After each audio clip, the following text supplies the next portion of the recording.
bit of an adventure in the history of debates on Europe. This is the first debates digital event.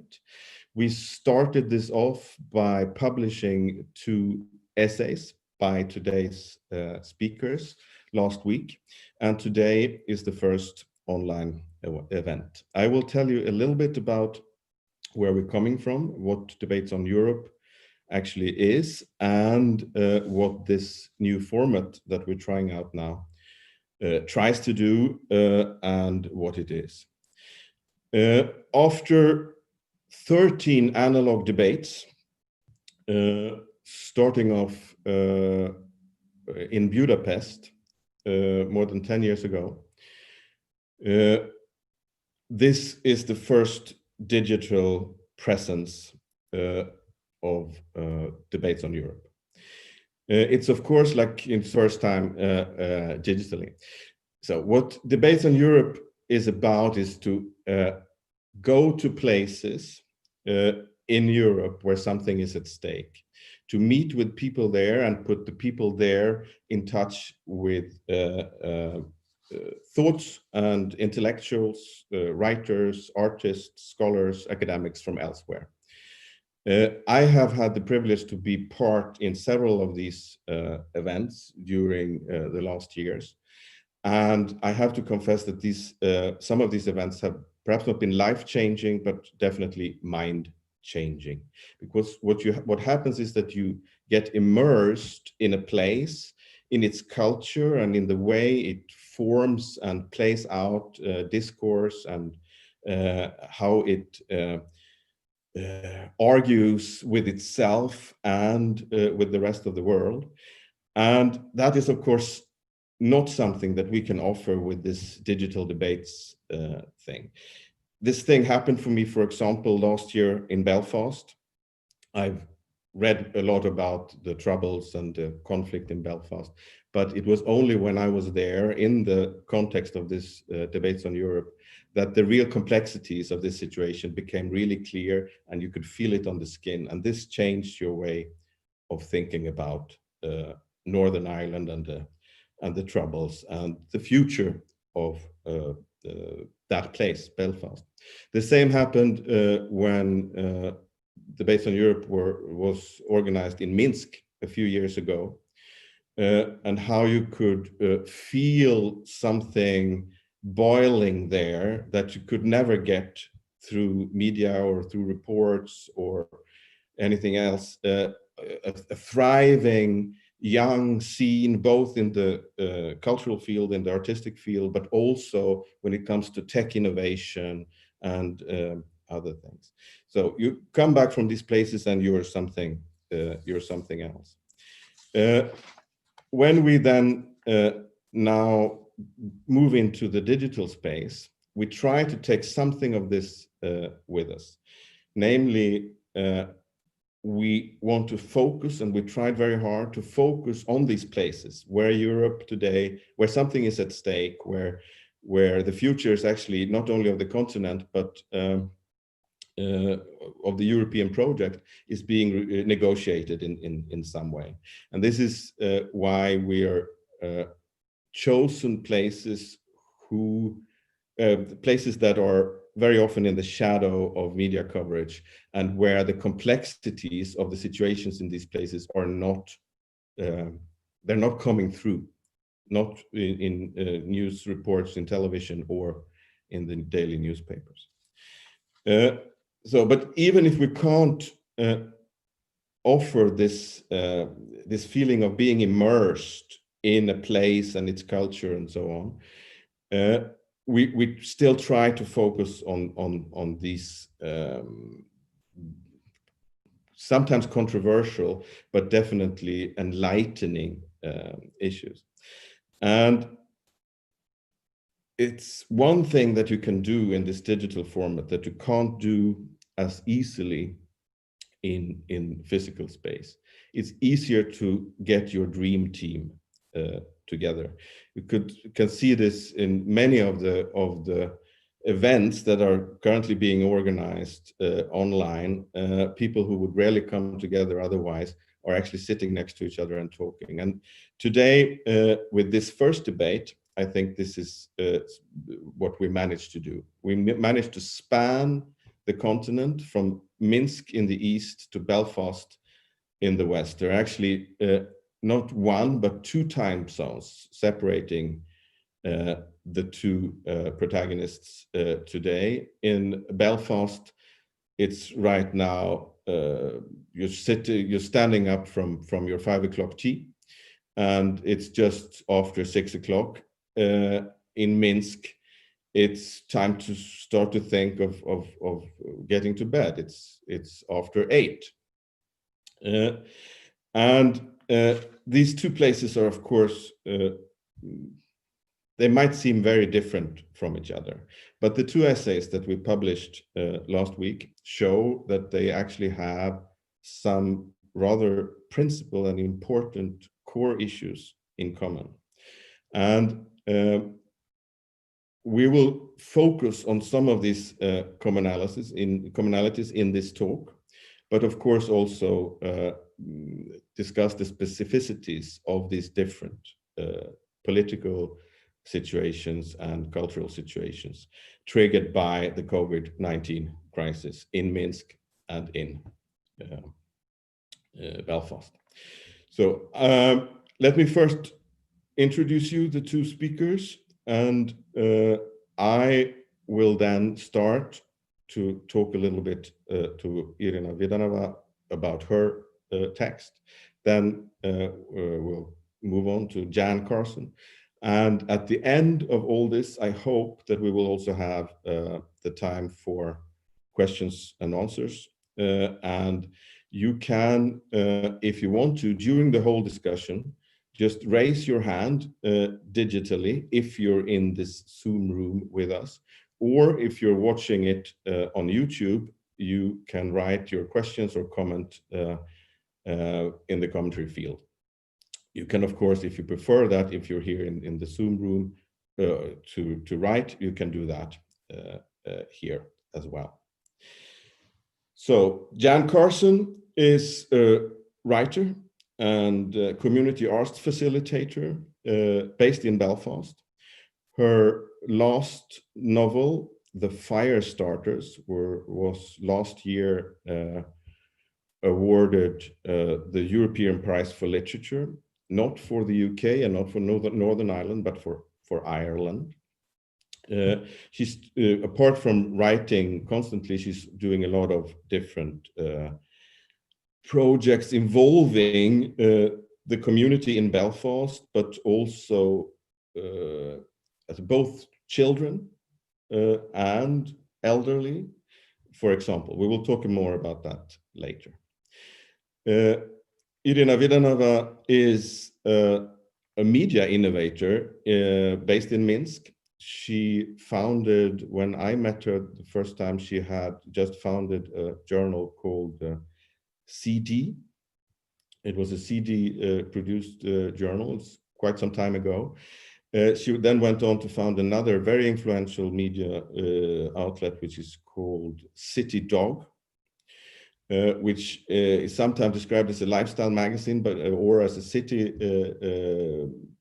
medium in Minsk, but it does all these things at the same time, and it plays, we will talk a little bit more about that later as well, plays an important role in the public sphere in Belarus and in Minsk. Iryna, now your screen froze, but I hope that you can hear me.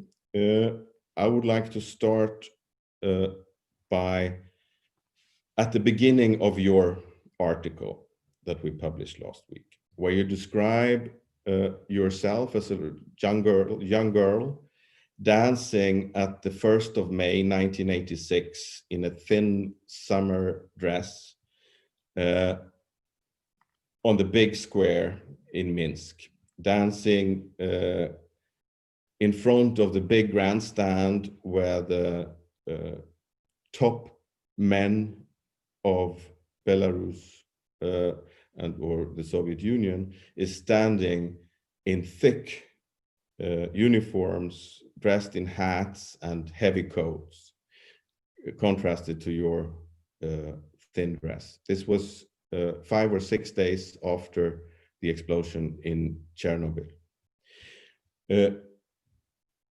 Could you describe what is different from that situation when the regime could order its subjects to take part in this parade, in this celebration, but kept all the information from them? What is different today?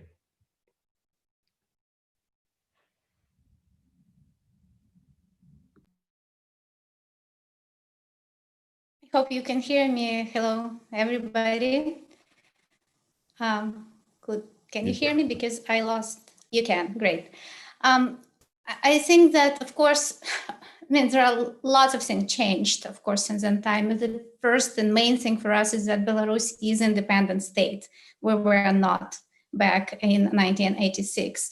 And actually, Chernobyl disaster and what followed after that triggered the rise of civil society, of the national movement, of movement for independence.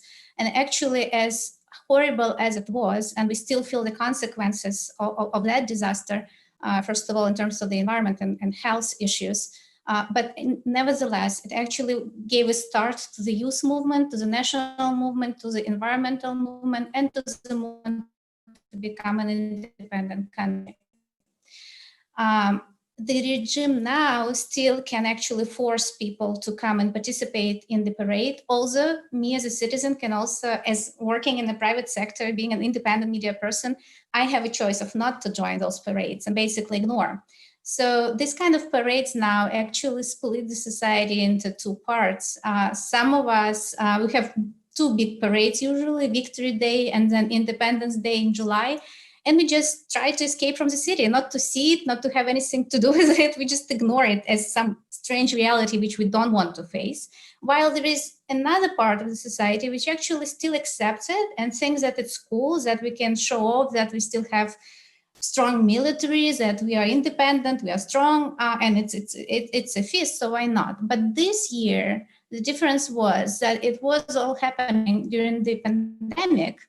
And Belarus did not officially introduce any quarantine or any lockdown. We were on the rise of the registered cases. And nevertheless, our president, which was elected in 1994 in power since then, he just said that we had no other choice but to hold this parade. And that actually caused much more outcry than anywhere, anytime before that, because the people living here don't think that we actually should risk our lives in the name of some debt that we own to our grandparents. On the contrary, we believe that they wouldn't want us to get sick and die because of the parade. So that was quite a different atmosphere, which actually also triggered lots of protests right after, and then connected with the election campaign, which is going on now. That was a presidential election scheduled for August 9th. So that was quite different. Another big difference is that in the 1986, there were only rumors that something happened. So we really didn't know. There was no official news on May 1st, but my grandmother knew. Somebody whispered to her that there was a big disaster. So the adults knew, and it was spreading like a fire, but there was no official news. On May 9th, 2020, of course, everybody is aware of the scale of the disaster, in your own country. And then you cannot really control what's happening in terms of what people read on their smartphones or internet. Well, the government tries to control it, but in reality, it's close to impossible. That said, is a completely different feeling in the society and atmosphere in it. But what is actually the situation in Belarus? How many infected have there been? How many deaths? What are the official figures saying? What is the feeling in society? Well, the official figures are reported on the number of registered cases. We today have over 50,000. The death rate is miraculously small officially. I just checked the number now, it's 282 people. But when you read the stories online, when you hear people sharing, you feel that there are many more. What the government doesn't do, they do not explain anything. They do not communicate. The Ministry of Health held the last press conference on April 24th. So if you can imagine today, when everybody seeks information on the minute basis, we didn't hear any official talking about and explaining the situation since the end of April. They ignore all the requests and inquiries. All we get is those numbers, number of registered cases, number of people who were released from the hospitals, and the number of these cases. Surprisingly, every day it was, until a couple of days before, 900 cases per day. Now it's 8-something hundred cases per day, and it's between 5 and 6 deaths registered. Nobody believes it. I mean, we are like everyone else. We're humans, and we get infected and people die. And now it feels that there is not a single person who doesn't know somebody who died of coronavirus. So we will still, and this is exactly the same feeling as it used to be in the Soviet times, when you don't trust the official information, when you seek other sources of information, and there are plenty more. And the response of the government is to try to shut down the critical voices or questioning voices. And that's why we constantly hear threats from the government, from the officials, from the president himself, that all those who spread rumors or fake news or whatever else which is not corresponding to the general line, as we used to say in the Soviet time, that those people or those media should be punished. It's much harder to do these days, given the scale of availabilities and possibilities to voice yourself, but it's still possible, and the harassment still works. So nothing changed in this respect.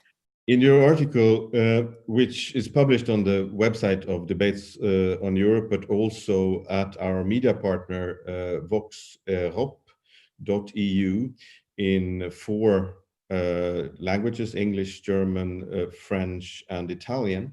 In your article, you also describe how citizens faced with the incompetencies of the state in some kind of act of self-empowerment, take things into their own hands and start, for example, to crowdfund for protective gear, or new tech companies, enterprises start to produce protective masks, for example. Is that also something that is so to say a basis of a potential change? I believe so. And you said when you were here a few years ago that you could feel that something was changing, that something was cooking, right? And that's exactly the feeling I have for the last 8 years since we started the City Dog magazine, which was just about that, about active citizens taking things into their own hands and trying to change the city and their lifestyle and their lives to the better. So we've seen this building up until this moment. And I think, but none of us actually expected that despite all the repressions, despite the suppression, despite this idea of getting rid of civil society as such, it actually was born. And at this moment, at this critical moment, when the government, this strong state, suddenly said, okay, we don't know what to do, we won't tell you anything, do whatever you think is right. And people just did the right thing. They got together, they volunteered, there are thousands of volunteers, they donate money, and we are not the rich country, and people are losing jobs here as everywhere else. Nevertheless, the crowdfunding continues, and it's both kind of new initiatives, some of them also coming from this IT sector, which also changed the scene here a lot in the society and community, but also the older initiatives and NGOs, which have been working here for years and decades.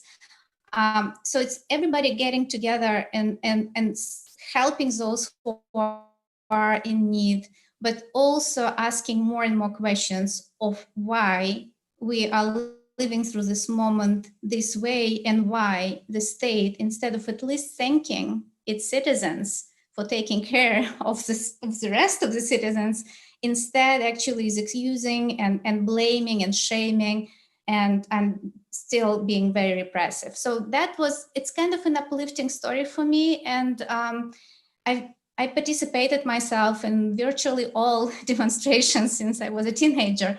And I saw ups and downs, and I saw crowds of people and just a couple of hundreds of people. I don't think I ever felt so optimistic and so proud of us as a society as I do today. So it's really the story which now gets some attention in foreign media as well. But when you live it here, you actually know that things will get right one day in this country. Mm-hmm. Since you wrote your article, there has actually been quite dramatic developments. A few days ago, Lukashenko dissolved the government, and there's now a new prime minister. And I don't know enough about Belarusian politics to kind of be able to put him in where he belongs. But looking at it, it seems as if the new prime minister is, how should I formulate this in a way that don't go too far? But you mentioned several times now the repression, and that everything is happening despite repression. And if protests are increasing, the way that the system has worked in the past means that the repression has to increase in order to hold down the protest. And one way of interpreting this new prime minister would be to say, here is someone who can guarantee a harsh response from the state to any protests coming. Would this be a wrong interpretation? No, I think it's pretty right. Also, we don't care much about who is in the government, since the show is run by one man, more or less. But yes, it's definitely a signal that that instead of those liberal economists, we are now putting in charge militarists. And definitely it's to show that there will be no games in democracy, because it was this very short window just after the registration of the candidates to become candidates for the presidential elections, because in Belarus the system works that you can declare that you are a candidate to candidate, but then you have to collect 100,000 signatures, real one, no electronic ones, in order, and then they will be checked by the Central Election Committee, and then you will be registered or not as a candidate for the presidential race. So when there was this window of registering candidates to candidates, there was a feeling of freedom suddenly. You know, like you have 15 candidates, no arrests, they're being registered. And then they started organizing those rallies where they can collect the signatures. There were lines of people, as you described, unseen in Belarus before, and nobody touched those people. It was surreal to me. I mean, I was like, is it my city, really? And then, of course, suddenly there was a crackdown. So the main protest candidate, who was not registered actually as a candidate, but his wife applied because he was at that time in prison. So she got registered as a candidate. But this guy, he is a blogger, a super popular blogger, and he was leading those rallies. So he got arrested brutally with a provocation, filmed live and streamed live. Everybody saw what happened. Nevertheless, he is in prison now, along with 7 other people from the team, and the charges were brought up against them just today, and they will stay in prison for at least 2 more months, so until after the election. So this short moment of feeling the freedom is over. And the expectations, unfortunately, is that it's going to be worse and worse. It's going to be a very hard campaign, and still it's going to be a very hopeful campaign, because I never heard people speaking so freely about how they are fed up with this government and with this regime, asking questions to president personally, writing letters, And it's not just the opposition or democratic movement, which was marginalized over the years. It actually goes across all these different social groups, from workers to IT elites. And we are all together in this quiz of when and how it can be over, hopefully without blood, even though this was already kind of hinted by the regime. But if I interpret you correct then now, is that change will not happen now on the 9th of August. No one really believes that Lukashenko will not get another term as eternal president, but the road has, so to say, been paved. The ground has been prepared for something that then could come. Is this a fair interpretation of what you're saying? Yes, although a small part of me still wants to believe that somehow it might change on August, maybe not 9th, but 10th. There is another candidate who is a banker who represents this urban, not middle, even higher class, who is also quite popular, who already collected, he declared 100,000 signatures. And he says, his claim is that if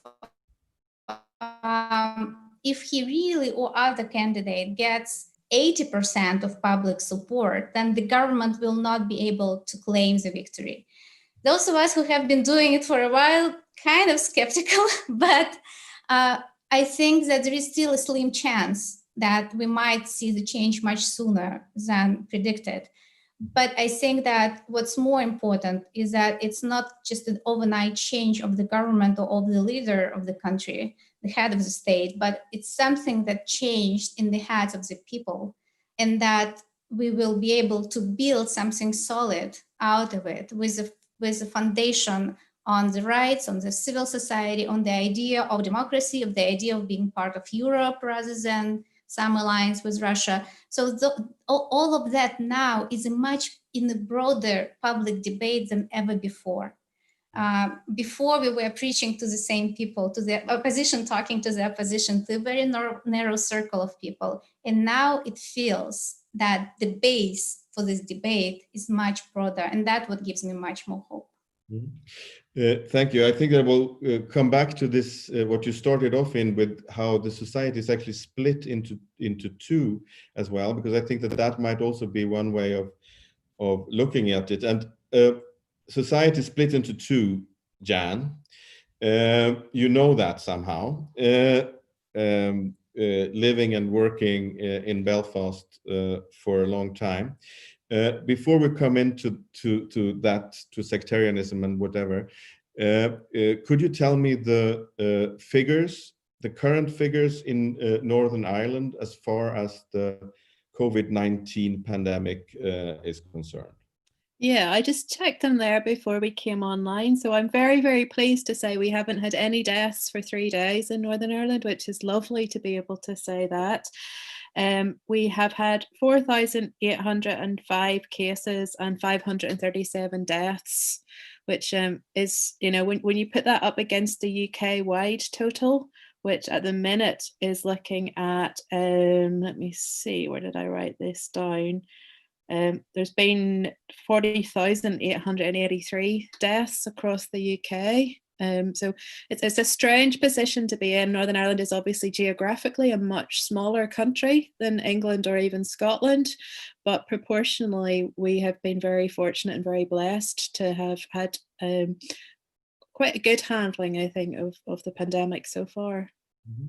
This is one of the points of departure in your article that was published last week, that the experience you have living in Belfast and in Northern Ireland is much more on par with the experience that the people living on the same island has on the south of that island in the Republic of Ireland.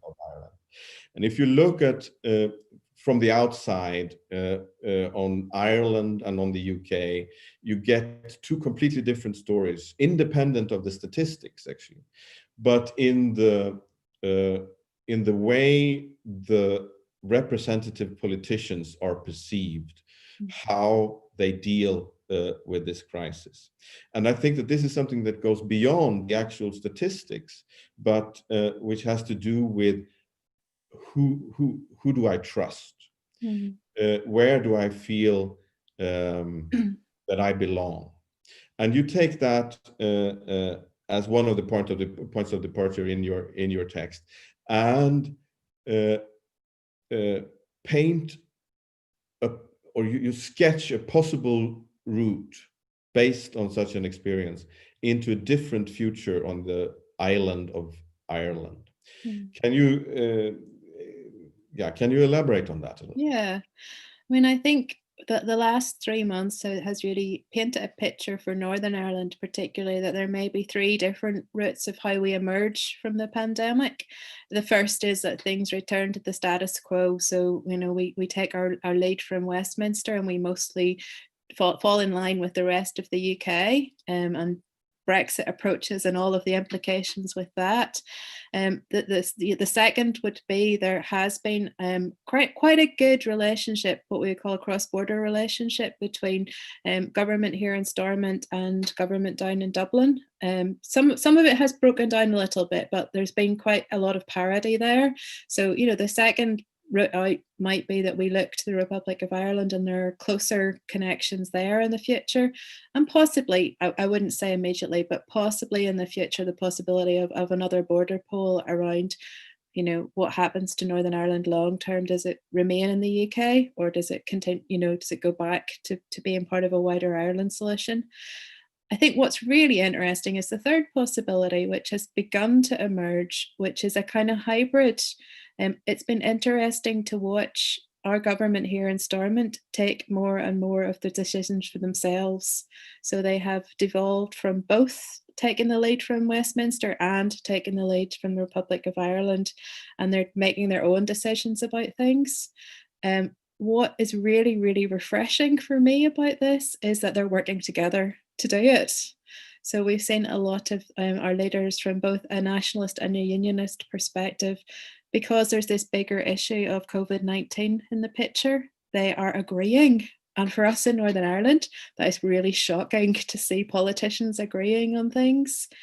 And there are actually smaller issues. No, it's wrong to say smaller issues. They are not smaller issues.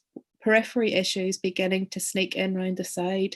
So there's been a lot of talk about things like the environmental implications, and is this an opportunity for us in Northern Ireland to make changes to things like our traffic infrastructure and biking lanes?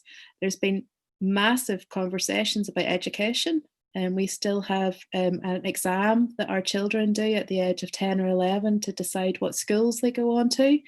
Some of the schools have now boycotted that. So they've taken COVID-19 and this break as an opportunity to say, no, we're going to do something different in the future. So it's actually quite refreshing to see these kind of cross-party decisions being made on a united front.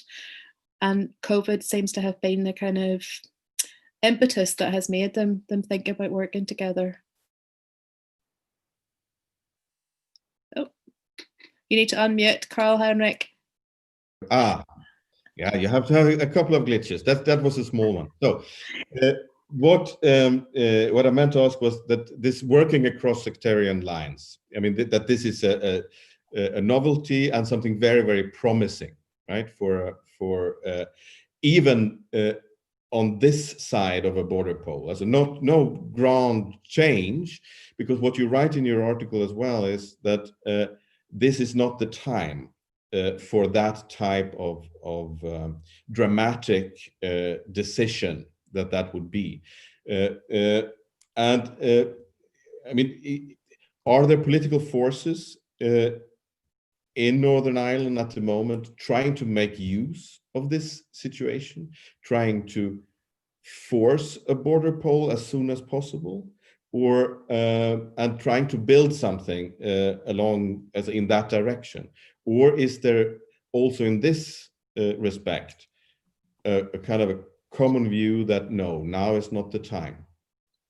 I think we're still in the now is not the time phase. I think things until very recently, even until last week, we were still having, quite a few new cases. The hospitals were under pressure. The infrastructure of the place was still very much under pressure. And politics was a very reactionary thing. How do we solve the pressing issues of the day right in front of us? It's even been interesting to watch. Brexit was very much put to the side in the news until about 2 weeks ago. And then all of a sudden, Brexit is starting to, we've forgotten about it. No, here, it's still there. It's coming back again. So I think there's slowly being a return to those bigger political issues. But there has been what I would call quite a lot of unity, not just in the political spectrum, but on a grassroots level as well. Like, it was lovely to see there's been a lot of support for the healthcare system, the NHS here in Britain. And there have been murals and paintings and banners go up, not just in traditionally Protestant unionist areas, but also in nationalist areas. So that they're putting up banners in support of what is a British institution, but recognising, how well the NHS has served us over the last 3 months. So things like that are really refreshing. The Orange Order, which is a Protestant kind of institution, they have a huge march every year on the 12th of July. It's one of the biggest events after Pride in Northern Ireland. And they have volunteered themselves not to host it this year, which is a very wise and balanced decision. And we're not always used to wise and balanced decisions in Northern Ireland, so it's quite refreshing. But you are working as a pre-COVID-19 times. You were working in communities, very close to what you call grassroots, doing, for example, story projects, using stories as a way to overcome sectarian divisions and perhaps also divisive past, or look on the past. Have you been able to carry that on during lockdown? Yeah, a little bit. I've gone really old-fashioned. I'm clutching this in my hand. I've been sending loads of these postcards. So every day I write a postcard story, and I use that as a very analog way to keep in touch with my older people I usually work with. And we've also moved a lot of it online. So I've been able to teach my community workshops online. And I think you're right. You said at the start of this session, yes, there are restrictions that COVID has brought up, but it's also brought up opportunities that people can be in a virtual space where it might be difficult for them actually to be in a physical space. And that's interesting in terms of reconciliation work as well. And we have a lot of issues around like psychogeography in Northern Ireland and who can go into what neighbourhood and where is safe. And the internet in a strange way is a little bit more neutral. You can bring people into a workshop space online that it might be difficult to take them into a community centre. So I think there's potential there as well that I find quite exciting. But I'm dying to see them in the real world. You can't eat cake on the internet, and a lot of my community work is based around tea and cake, so I'm missing that. But speaking of on the grander political possibilities that are at hand, are you as cautiously optimistic as Iryna was with regard to Belarus, as when it comes to Northern Ireland and its future, and perhaps both when it comes to the inner Northern Irish sectarian division, so that could become less violent and less volatile, and at some kind of more long-term solution for Northern Ireland, also in a post-Brexit world? Yeah, I've been thinking about this a lot this week. I was involved in a conversation at the weekend on the BBC around the Dutch writer Rutger Bregman's new book, Humankind. And thinking about it, his basic idea is that humans are fundamentally good people, which is a lovely, optimistic way to look at the world. And I 100% agree with him when it comes to grassroots community level, I am so optimistic when I look at how my community has responded. And it's wonderful to hear the same things happen in Belarus, like wonderful projects where people are getting together to support each other across divides. I have every faith in the future if my neighbours were leading it. I have very little faith in the leadership structure, not just in Northern Ireland or the UK. I think it's interesting to watch. We're seeing this played out in countries across the world at the minute. These wonderful outpourings of community spirit and engagement and generosity, and then this corrupt upper layer. And I guess when you look at places like New Zealand, where Jacinda Ardern is leading her country with humility, with wisdom, with generosity, it's really, really stark compared to most of the other countries in the world. So I'm both incredibly optimistic and also, whatever the opposite of that is, really fearful, because I think we need both the grassroots work and the structural change. And for that to happen, legislation needs to be passed, and those people who are up at the top need to be taking a leaf out of the book of the people on the street. Yeah, Iryna, so that division that Jan is talking about here now, and the division that you talked about before, are perhaps different, but there's one difference, obviously, that is the same. When Jan describes the New Zealand leader as acting out of generosity and wisdom, I don't think that anyone would say that that applies to the leadership in Belarus. But so there is this division between leadership and subjects, or people, you could call it as well, population. But you described a division also among the population, meaning how independent are you, how dependent are you on the state structures, and so on. Could you develop that a little bit? Yeah, I have been also thinking about it a lot these days. For sure, you can't call our leadership, the state leadership, compassionate or wise. And we don't hear any of those words in the narrative. It's more of a yelling. But I think that the division before the pandemic was much higher. Why Jan's essay resonated with me a lot is because in Belarus we do have also this divide language-wise. Those of us who speak Belarusian, and we're still a minority, and those of us who speak Russian. Even if you are an independent writer, if you write in Russian, you are not always perceived as a Belarusian writer.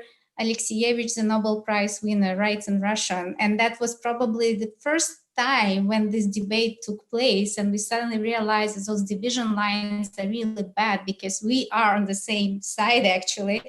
And now pandemic actually, I think, brought more unity between the people when we forgot about those kind of division lines, and we realized that we are all in the same boat, and we are actually fighting for the good or wanting the good, and then so we can postpone our different views.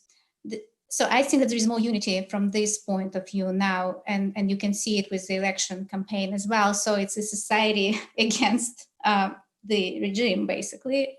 But of course, if you are employed in the private sector, especially in IT, where you have a very good salary, if you are not, you can basically construct your own reality here, and you will not interact with the government. You can actually live your life without much interaction. You get your passport, then you get your Schengen visa, and you are free, right? So then you go to a private hospital for your medical care. You can send your children to private school. We have plenty of them. That's also a new thing.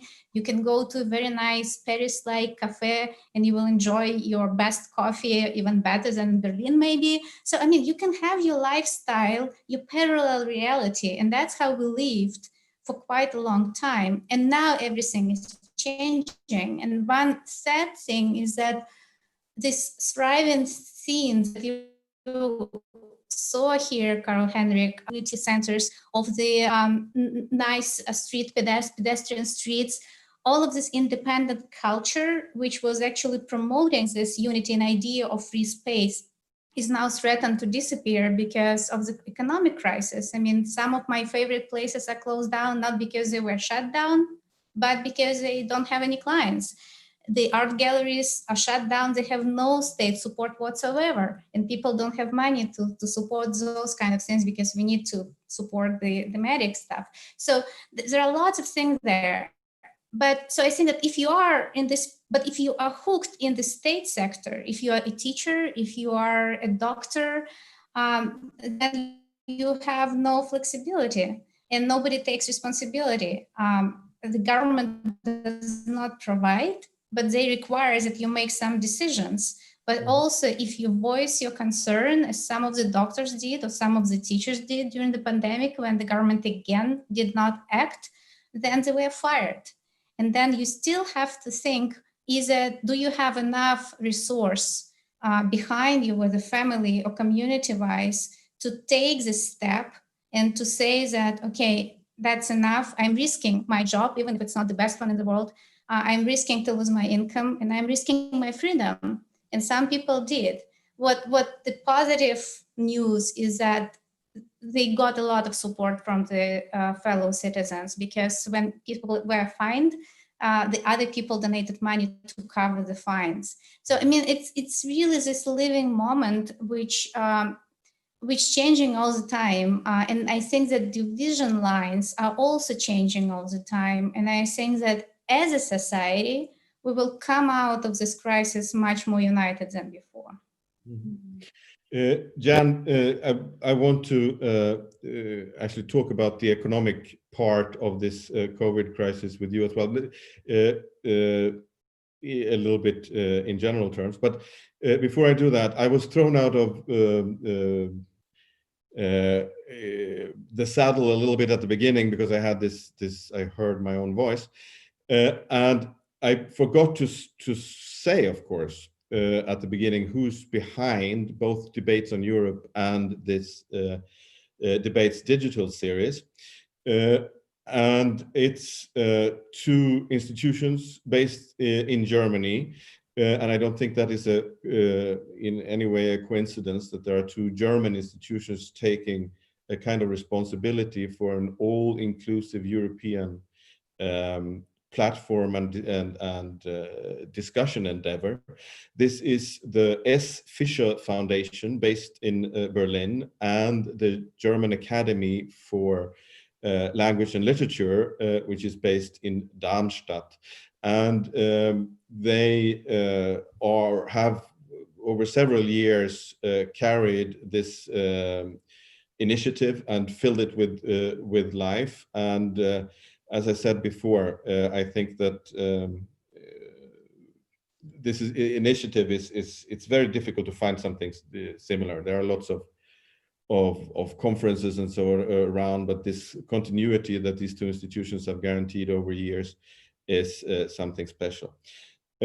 But Jan, the economic consequences of the COVID crisis, Ireland was really heavily hit by the economic financial crisis in 2008, 2009, which hit especially hard younger people.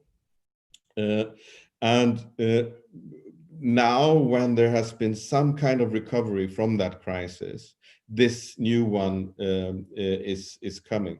Can you see a difference? Are people talking about that it hits the UK, meaning including Northern Ireland, differently than it hits Ireland? It's hard for me to say because have to admit I am living by myself and I haven't really seen anybody else for 3 months. So a lot of what I'm going to say is, watching what people are talking about on social media, which doesn't always give you the truest kind of line on things. And I think people are very, very worried about jobs and finances coming into the future. My brother runs the biggest food bank in Belfast, so he feeds a lot of families all of their food every week, and they are they're worried about now, but they're much more worried about 18 months, 2 years down the road as the implications roll out. The UK government has produced money to furlough a lot of staff, so a lot of small businesses have been able to use government money to keep their staff on. I think people are worried about what happens in the autumn time when that government kind of subsidy runs out and businesses start to have to survive by themselves. The arts sector here has been absolutely decimated. And I find it very hard to talk about this because, in all honesty, you know, I've been really fortunate and I have had work, and a lot of writers have been able to transition what they do. So, you know, our art form transitions quite easily onto digital platforms and written platforms. The theatre industry here has just, like, my heart just bleeds for them. You can't be a set designer online. It just doesn't work the same. So, and as you said a little earlier, all of these things, they don't just sit in isolation. They're wired into how a culture and a society works. So for us in Northern Ireland, the arts sector has played an integral part in pushing the peace and reconciliation process forward. You know, it's been the community work that we've done, the using theatre to discuss ideas and controversial topics and allow people to share their stories. That's what has helped Northern Ireland recover. And we don't, you know, I absolutely understand what Iryna said about businesses. The money needs to go to medical response first. Absolutely. You know, we've been in a life and death situation. But now, as we come out of it, we need culture, we need art, we need places for people to process what they've been through in the last 3 months. We need education, we need green spaces. And I just hope that those things are thought about as we mark our recovery out of this. The flip side of it is, I think there are so many opportunities to draw a line and rethink how we do a lot of these things, because some of it wasn't working very well before. And perhaps COVID has given us a kind of, a little bit like turning the computer off and on again at the wall. You can turn it off and start again and think, what does a healthy, functional society look like? Mm-hmm. So fingers crossed there's some of that. But when you're thinking about the possible change and the possible consequences in the ballot box that you talk about in your article, that the experiences made during this crisis will have consequences for future decisions. Is this a generational issue as well in Belfast, Northern Ireland? I think I'm talking about two things there. So I think I'm talking about people who have the same background as I come from, which is a traditionally unionist background, who have an allegiance to being part of the UK and have traditionally always voted for that.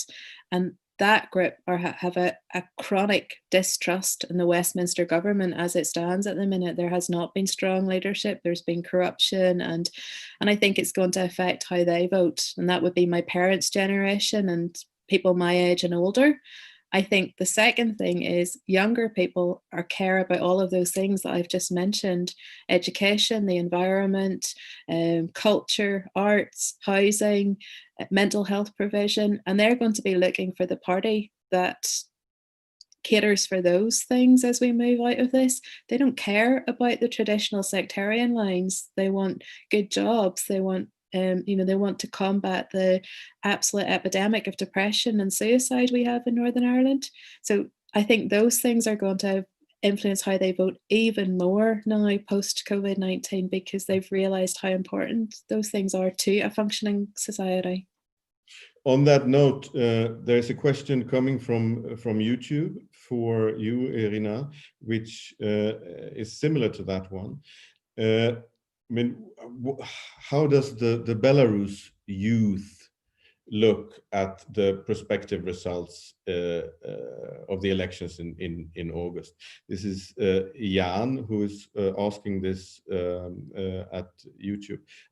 Before you answer, I want to remind everyone in here in Zoom, but also at YouTube, don't hesitate. Either raise your hand, write something in the commentary field, or raise your hand, and then you will be unmuted and you can ask your question.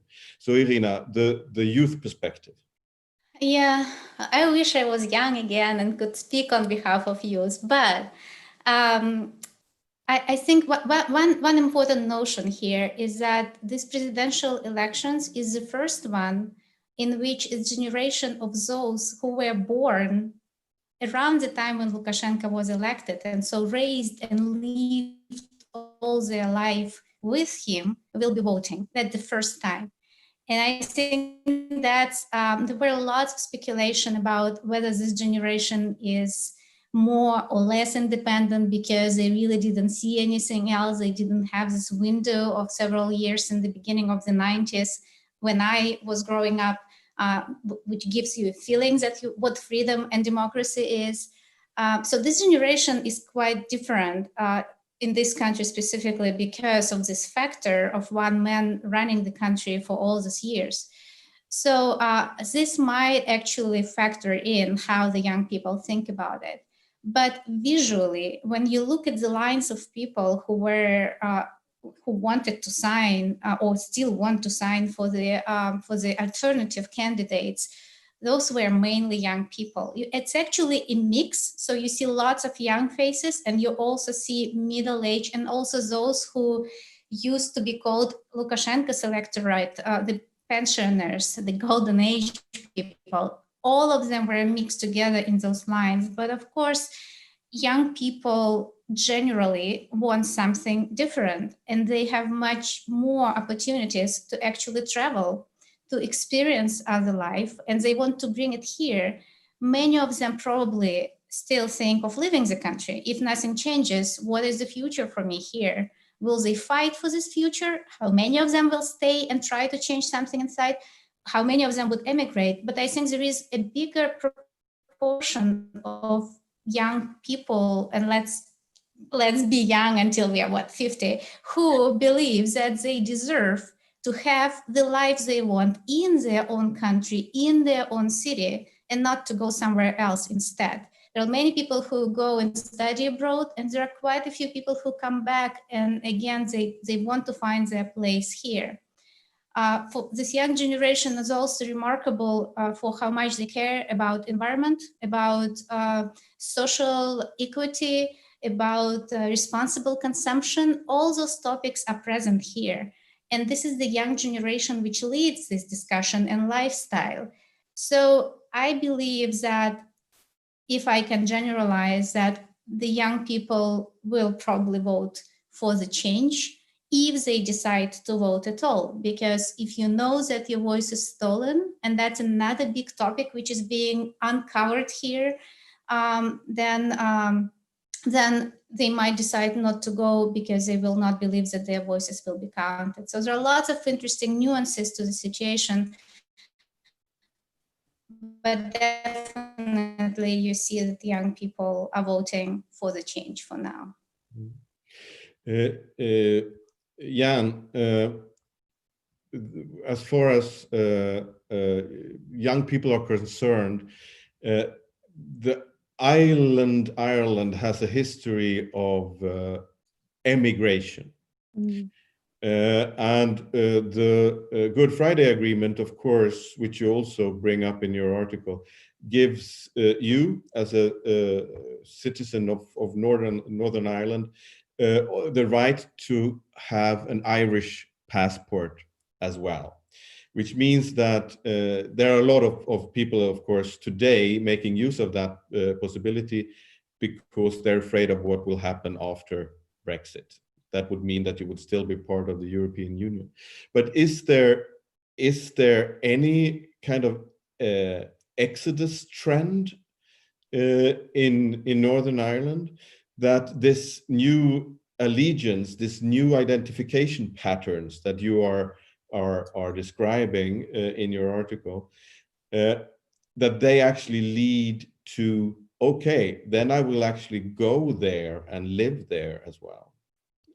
Yeah, I mean, I obviously I can't talk across the board. The sector I know the best is the arts and culture sector, and we have lost a lot of people to other European countries. So there's a huge Belfast diaspora in places like Berlin, and Amsterdam, and cities that have a kind of cultural heartbeat where the jobs in the culture and arts sector actually pay well. Jobs in the culture and arts sector do not pay well in Northern Ireland. I think there's something more interesting going on at the minute, because you do have Ireland as a whole island has this tradition of immigration and people leaving. But in all honesty, aside from maybe some of the Scandinavian countries and New Zealand at the minute, there are very few countries in the world as progressive and open-minded and liberal as the Republic of Ireland is at the minute. And until COVID-19 happened, there was a real appeal of actually the South. Now the property prices are very, very high, and it's a difficult place to live, Dublin. But in terms of the vibe there, Ireland, the Republic of Ireland has come through huge cultural change in the last decade in terms of, rights for women, equal marriage, all sorts of things. And it's actually a really appealing place to live. So I don't see a lot of people emigrating from the Republic of Ireland. There's been more people coming there, possibly. Mute. I just saw what time it is, and we're actually running out of time, or we have run out of time, and I'm very sorry about the glitch at the beginning, but perhaps it's good to have such a start and learn from it. And I think that this talk shows that there is a real potential that was also realized in this talk, I think, with this type of encounters. And as I said before, I mean, this gives us the opportunity to get a dream team out there on the pitch and cover far east, far west, span the continent in this way. We will continue this series in 2 days. On Thursday, we will publish the second set of texts. These will be by the Serbian historian Dubravka Stojanovic and the Hungarian theater worker Anna Lengyel. Again, about 2 different places, but where the COVID-19 crisis has brought up similarities between these two places. So I invite you to read those either on the website of Debates on Europe or on voxeurope.eu, where they are available in several languages. This will be followed up by another talk exactly a week from now, same time, same place, meaning 1900 Central European time at that YouTube channel. Thank you, Jan. Thank you, Iryna. This was a great start, and thank you for helping me to unmute from time to time. Thank you. Thank you. It was great talking to you.